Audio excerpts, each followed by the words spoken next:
Students welcome to competitive exams material channel అండి. ఈ వీడియోలో మనం panchayat secretary mains exam paper 2 model paper 3 చూద్దామండి. సో ఫస్ట్ గ్రామ సభ అనగా ఏమి? సో గ్రామ సభ అనగా గ్రామంలోని ఓటర్లందరూ గ్రామ సభ.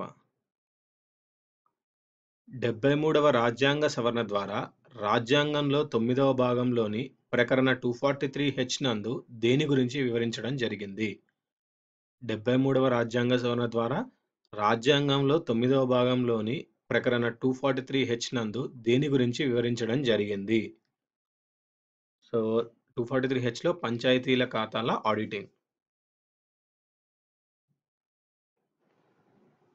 న్యాయ పంచాయతీల ఉద్దేశం ఏమిటి? న్యాయ పంచాయతీల ఉద్దేశం ఏంటంటే తక్కువ ఖర్చుతో గ్రామీణ ప్రజలకు త్వరగా ఎక్కువ ఖర్చు లేకుండా న్యాయాన్ని అందించడం. జాతీయ విస్తరణ సర్వీసులు 1953 పథకం రూపకర్త ఎవరు? జాతీయ విస్తరణ సర్వీసులు 1953 పథకం రూపకర్త ఎవరు? ఎస్కే డే. గ్రామీణ ప్రాంతాలలోని యువతీ యువకులను సమీకరించి రోడ్లు వేయడం, కోళ్ల పెంపకం, పాడి పరిశ్రమాభివృద్ధి కార్యక్రమాలు చేపట్టి బరోడా సమాజ వికాస ప్రయోగంకు నాయకత్వం వహించింది ఎవరు? వీటి కృష్ణమాచారి. ఆత్మగౌరవంతో స్వయం సమృద్ధిని సాధించడాన్ని రవీంద్రనాథ్ ఠాగూర్ ప్రయోగాత్మకంగా ఎప్పుడు పరిశీలించారు? ఆత్మగౌరవంతో స్వయం సమృద్ధిని సాధించడాన్ని రవీంద్రనాథ్ ఠాగూర్ గారు ప్రయోగాత్మకంగా 1921లో పరిశీలించారండి. ఇండియాలో సహకార వ్యవస్థను పునర్వ్యవస్థీకరణ కొరకు 2004లో నియమించబడిన కమిటీ ఏది? ఇండియాలో సహకార వ్యవస్థను పునర్వ్యవస్థీకరణ కొరకు 2004లో నియమించబడిన కమిటీ వైద్యనాథన్ కమిటీ. ఆంధ్రప్రదేశ్లో మొదటి సహకార పరపతి సంఘం ఏర్పడిన ప్రదేశం. ఆంధ్రప్రదేశ్లో మొదటి సహకార పరపతి సంఘం ఏర్పడిన ప్రదేశం గుడ్లవల్లేరు. సహకార వారోత్సవాలు ప్రతి సంవత్సరం ఎప్పుడు ప్రారంభమవుతాయి? సహకార వారోత్సవాలు ప్రతి సంవత్సరం ఎప్పుడు ప్రారంభమవుతాయి? నవంబర్ 14న. ఏ కమిషన్ సూచన మేరకు బ్రిటిష్ ప్రభుత్వం మింటో మార్లే సంస్కరణల చట్టంలో స్థానిక సంస్థల ప్రతినిధులను ప్రజల చేత ప్రత్యక్షంగా ఎన్నుకునే పద్ధతిని ప్రవేశపెట్టడం జరిగింది?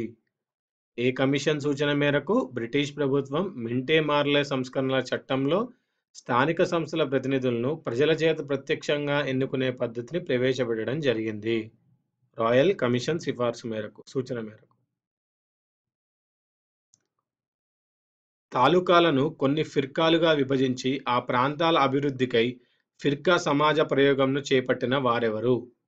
సో తాలూకాలను కొన్ని ఫిర్కాలుగా విభజించారండి. సో ఎందుకంటే ఆ ప్రాంతాలను అభివృద్ధి చేయడం కోసం అందులో ఈ ప్రయోగాన్ని చేపట్టిన వారు వచ్చేసి టంగుటూరి ప్రకాశం పంతులు గారు.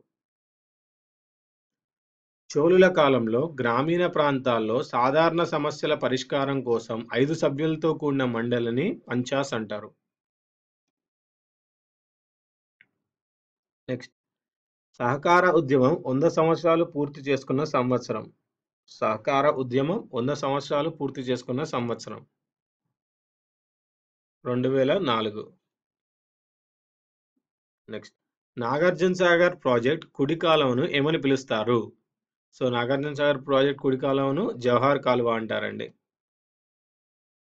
నాగార్జున సాగర్ ప్రాజెక్టును ప్రధాని ఇందిరాగాంధీ జాతికి ఎప్పుడు అంకితం చేశారు?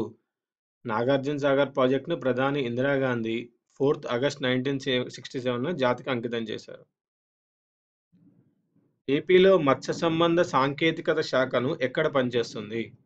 ఏపీలో మత్స్య సంబంధ సాంకేతిక శాఖ ఎక్కడ పనిచేస్తుంది? కాకినాడ.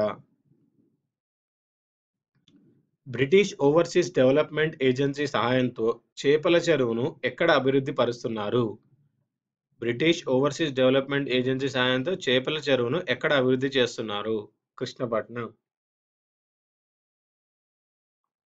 సన్నకారు రైతులకు, పేద కూలీలకు మిశ్రమ వ్యవసాయం కింద గేదెలను, ఆవులను ఎంత శాతం సబ్సిడీ ద్వారా ఇవ్వడం జరిగింది? సన్నకారు రైతులకు, పేద కూలీలకు మిశ్రమ వ్యవసాయం కింద గేదెలను, ఆవులను 75% సబ్సిడీ ద్వారా ఇవ్వడం జరిగింది. భారత పశువైద్య పరిశోధనా సంస్థ ఎక్కడ గలదు? భారత పశువైద్య పరిశోధనా సంస్థ ఇజ్జత్ నగర్ అండి, ఉత్తరప్రదేశ్‌లో ఉంది.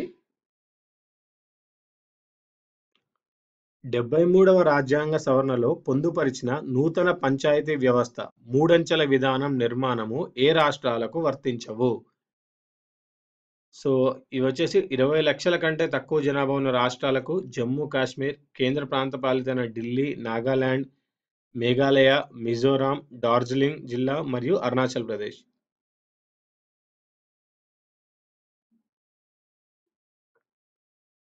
మన దేశంలో గొర్రెల సంఖ్యలో ప్రథమ స్థానంలో ఉన్న రాష్ట్రం ఏది? సో, మన దేశంలో గొర్రెల సంఖ్యలో ప్రథమ స్థానంలో ఉన్న రాష్ట్రం ఆంధ్రప్రదేశ్.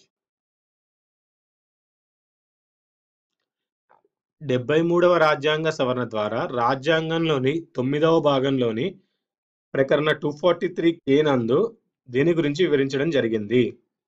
రాష్ట్ర ఎన్నికల సంఘం. ఉలవల ఉత్పత్తి విస్తీర్ణంలో అగ్రస్థానంలో ఉన్న జిల్లా ఏది? అనంతపురం. ఉలవల ఉత్పత్తి విస్తీర్ణంలో అగ్రస్థానంలో ఉన్న జిల్లా అనంతపురం. పంచాయతీ సమితి కన్నా జిల్లా పరిషత్‌కే ఎక్కువ అధికారాలు ఉండాలని సూచించిన కమిటీ ఏది? పంచాయతీ సమితి కన్నా జిల్లా పరిషత్‌కే ఎక్కువ అధికారాలు ఉండాలని సూచించిన కమిటీ ఏది? అశోక్ మెహతా కమిటీ. ఎర్రచందనం బొమ్మలకు ప్రసిద్ధి ప్రాంతం ఏది? సో, ఎర్రచందనం బొమ్మలకు ప్రసిద్ధి ప్రాంతం తిరుపతి అండి.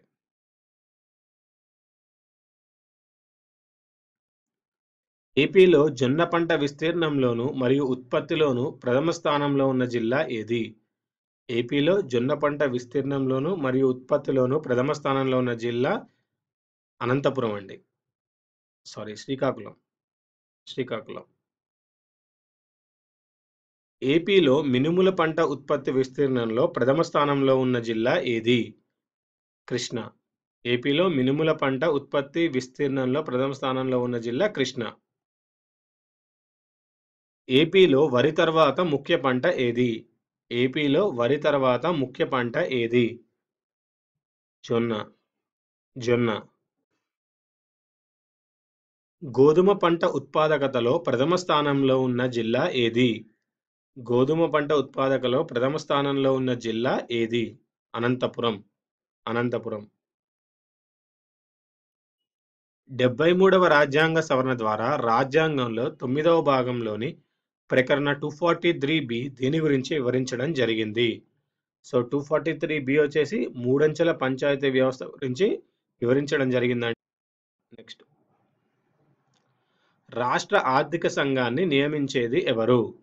రాష్ట్ర ఆర్థిక సంఘాన్ని నియమించేది ఎవరు? రాష్ట్ర ప్రభుత్వం. ప్రస్తుత పంచాయతీరాజ్ వ్యవస్థకు మూలం ఏది? ప్రస్తుత పంచాయతీరాజ్ వ్యవస్థకు మూలం బల్వంత్ రాయ్ మెహతా కమిటీ. ఏపీలో గోధుమ పంట విస్తీర్ణంలో ఉత్పత్తిలో ప్రథమ స్థానంలో ఉన్న జిల్లా ఏది? ఏపీలో గోధుమ పంట విస్తీర్ణంలో ఉత్పత్తిలో ప్రథమ స్థానంలో ఉన్న జిల్లా ఏది? అనంతపురం జిల్లా. ఏ కమిటీ సిఫార్సు మేరకు 64వ రాజ్యాంగ సవరణ బిల్లును రాజీవ్ గాంధీ ప్రభుత్వం 1989లో లోక్సభలో ప్రవేశపెట్టారు? ఏ కమిటీ సిఫార్సు మేరకు 64వ రాజ్యాంగ సవరణ బిల్లును రాజీవ్ గాంధీ ప్రభుత్వం 1989లో లోక్సభలో ప్రవేశపెట్టారు? LM Singhvi committee. పూల మొక్కల పెంపకాన్ని ఏమంటారు? పూల మొక్కల పెంపకమును ఏమని పేర్కొంటారు? ఫ్లోరికల్చర్. చేపల ఉత్పత్తులు పెంచడానికి ఏ రివల్యూషన్ చేపట్టడం జరిగింది? చేపలు ఉత్పత్తులు పెంచడానికి బ్లూ రివల్యూషన్ చేపట్టడం జరిగిందండి. మన రాష్ట్రంలో తివాచీల నేత ఎవరి కాలంలో ప్రారంభమైంది? మన రాష్ట్రంలో తివాచీల నేత ఎవరి కాలంలో ప్రారంభమైంది? మొఘలుల కాలంలో. సో, ఇవండి ఈ వీడియోలోని ఇంపార్టెంట్ పేపర్ 2 మోడల్ పేపర్ 3 అండి. Panchayat secretary paper 2 model paper 3 important bits. ఈ వీడియో మీకు నచ్చినట్టయితే లైక్ చేయండి, సబ్స్క్రైబ్ చేయండి, షేర్ చేయండి, కమెంట్ చేయండి. వచ్చే వీడియోలో మరికొన్ని ఇంపార్టెంట్ వన్ లైనర్ బిట్స్‌ని చూద్దాం. Thanks for watching this video. So, total ఈ వీడియోలో వచ్చి 40 బిట్స్ ఉన్నాయండి.